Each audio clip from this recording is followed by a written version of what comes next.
Good morning, everyone. Welcome back to the Nature Photography Show for another sunrise in the Grand Teton National Park.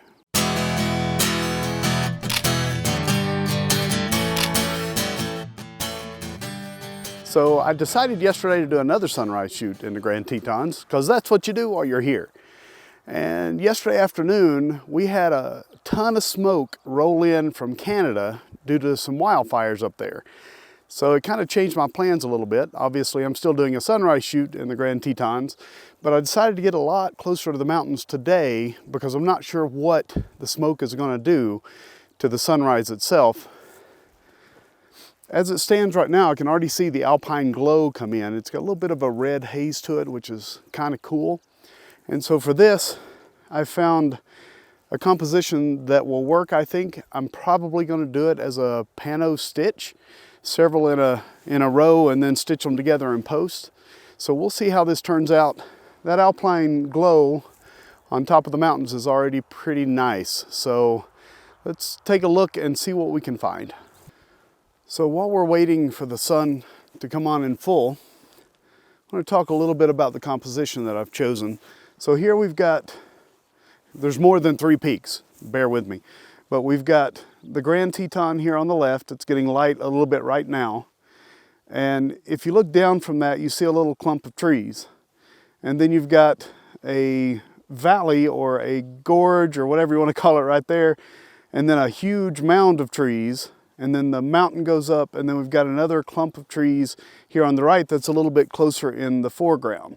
So what I'm seeing is the Grand, the little gorge area, and then the other peak here to the right. And there is 2 more peaks which we could find compositions for, but for this pano, I want to do it this way because the Grand will take your attention, but the trees, the mounds, and the other tree that's a little closer in the foreground will also grab your attention, so it'll help balance the scene out for the pano. So as the sun comes on, I'll take a few more shots. What I'm really waiting for is for the sun to hit the mountain in full and to hit the foreground to see what we can light up, see how it's going to look. It's kind of interesting to see all of the smoke in the air and what it's doing to the composition or what it's doing to the mountains. It's unique in that I haven't seen this before. Usually it's crystal clear. Now, as far as clouds go, we have no clouds in the sky, which is really good for the sunrise part, but it doesn't really add any drama to the mountains themselves. So what I have to do is when I'm looking at my composition is try to leave the sky out of it as much as possible so that it's not, I mean, who wants to look at plain blue sky when you've got all these mountains? If we had dramatic sky, we could open it up, make it a little wider, and bring in those dramatic clouds to add to the scene. But if the sky doesn't add to the scene, then don't include it. I do want to talk about a different technique with pano that I haven't tried before until yesterday and found it pretty successful, and that is doing focus stack panos. So I want the image to be as sharp as it can be from the front to the back. So what I'm doing here is I'll find the first part of the composition and I'll take 3 shots. It'll be the foreground, middle ground, background. Then I'll move it, make sure to overlap about 25%, something like that. And then I'll do 3 more and 3 more and 3 more and 3 more. And then in post, I'll pick individuals, the first shot of each group, stitch those together, the second shot, the third shot, stitch those together, and then I'll do my finishing of it, and then I will take it into Photoshop and merge them together for the focus stacking. And that seems to work really, really good. So I'm going to do that again today. And if it doesn't work out, then you can always take the middle one and stitch your pano together and you're all set. So, all right, well, I'm seeing the sun peek out here, which is great. And here in a second, we should see the valley light up, and I'm excited about that too. So I'm gonna get back to shooting, and then we'll see the sun in a few different images here. We'll see the sun come down the mountain, and it's absolutely, absolutely glorious to see.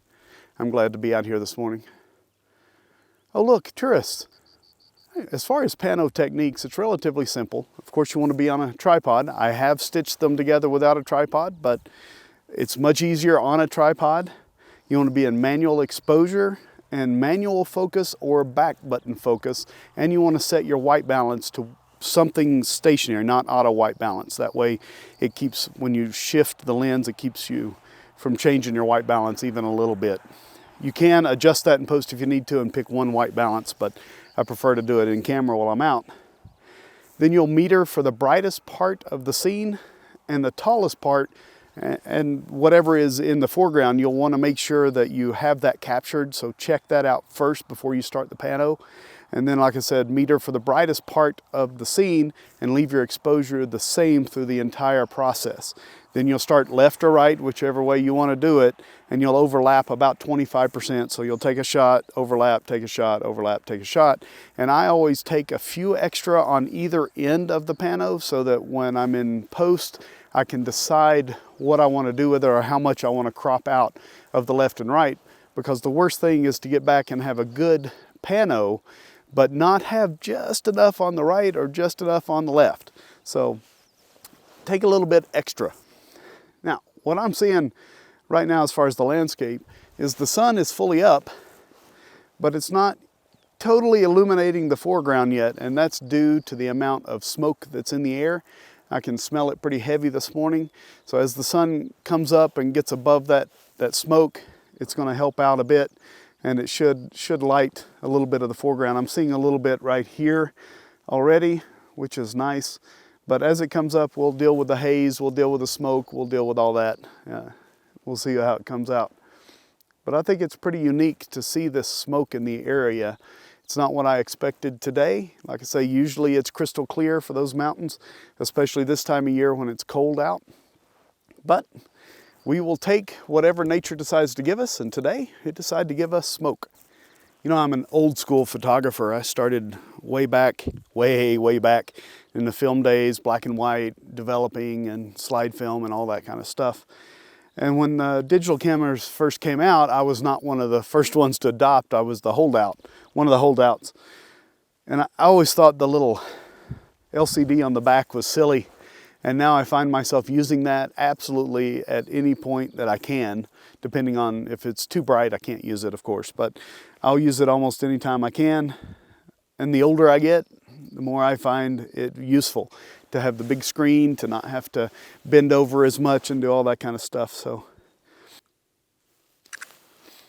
you know, one of the things I forgot to mention a second ago about the pano technique is when you're setting it up, make sure that your tripod is level so that when you level your camera, all you have to do really is move the entire ball head or whatever head you have on it, and it allows you to stay level through the entire scene, and it will help tremendously in post. And just as a reminder, I am doing a 3 focus stack image for this pano, so each pano has 3 different focus points.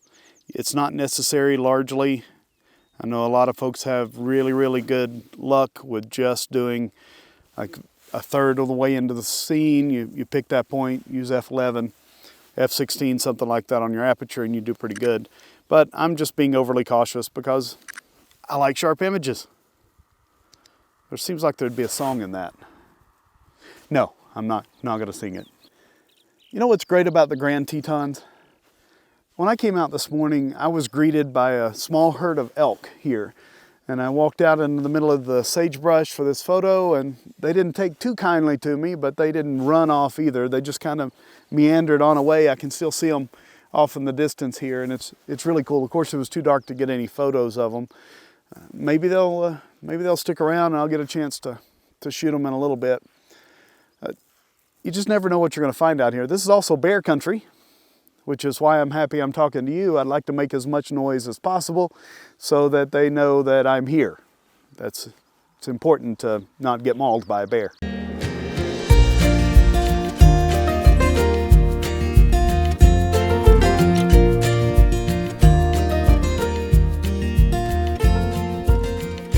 All right, so this composition is simple. We've got a clump of trees here off to the right. We'll have the Grand, and then it'll move off to the left. So it's relatively simple. There's not a lot of foreground or middle ground or anything like that in it. It's just, there is a bit of a foreground in the sagebrush, but nothing of great interest. So really it's the clump of trees and the mountains that drew me to it. So probably just focus 1/3 into the scene, make an image, call it done. All right, so I'm going to end the video here. I've gotten a few compositions. You'll see them at the end of this video. Thanks for watching, and make sure you like and subscribe to the channel, ding the little bell. If you ever get a chance to get out to the Grand Teton National Park, do it. There's so much here, so many images, and so much that just stirs the soul that if you can at all make it, then make it. This place is absolutely amazing. Well, that's it. And as always, grab your camera, get off the couch, escape, explore, and create.